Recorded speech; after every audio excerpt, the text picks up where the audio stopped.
C'est qu'on a interdit. Oui. Et puis, attends, je finis. Oui.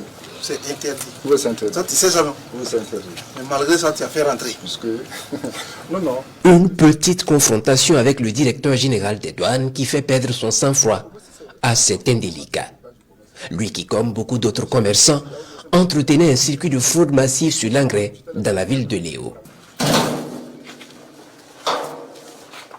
Le tricherie est stoppé suite à une vaste opération de ratissage déclenchée dans la nuit du 14 au 15 juillet dernier par les unités opérationnelles de la direction de la surveillance du territoire. Des importateurs font rentrer donc sur l'ensemble du territoire, particulièrement dans la ville de Léo, de l'engrais importé à partir d'un pays voisin, où ils entreposent ici à travers des tricycles. Voilà, et ils contournent donc les offices en dehors donc de toutes les procédures. Ce sont donc des importations en contrebande. Et nous avons donc observé cette pratique pendant un certain temps. Il était indiqué pour nous aujourd'hui de venir constater l'ampleur et de faire arrêter cette pratique. Plusieurs magasins clandestins à travers la ville mis à nu, près de 450 tonnes d'engrais de contrebande saisis selon les derniers chiffres. La quantité est énorme.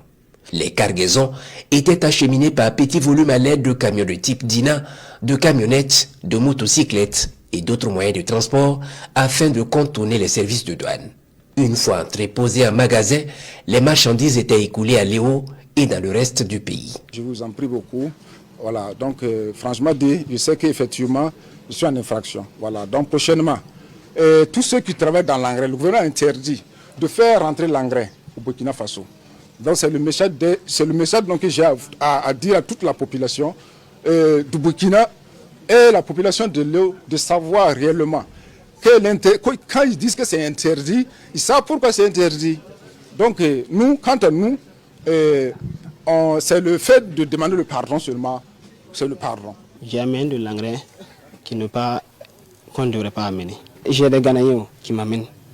Donc, par exemple, si je prends ça, je n'ai pas l'argent pour payer. Donc, je fais un peu. Si je vends, je les remets. C'est comme ça. En tout cas, ce que j'ai fait, je sais que ce n'est pas bon. Mais moi, je fais un peu dans ça pour gagner à manger. La valeur de ces produits introduits frauduleusement sur le territoire burkinabé au mépris de l'interdiction, plus de 200 millions de francs CFA.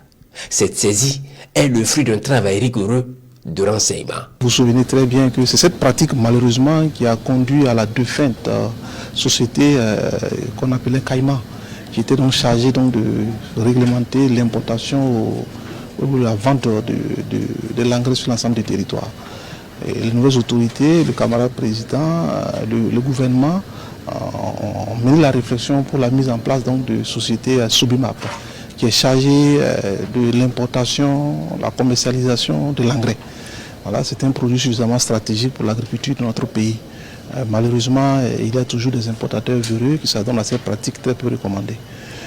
Aujourd'hui, nous sommes venus ici pour rappeler à l'ensemble de ces importateurs qu'aucune pratique frauduleuse contraire donc, aux normes commerciales ne va pouvoir prospérer sur l'ensemble des territoires. Iliko, le directeur général des douanes, instruit l'enlèvement des engrais pour être acheminés à Ouagadougou, engrais qui seront éventuellement revendus après expertise des services techniques.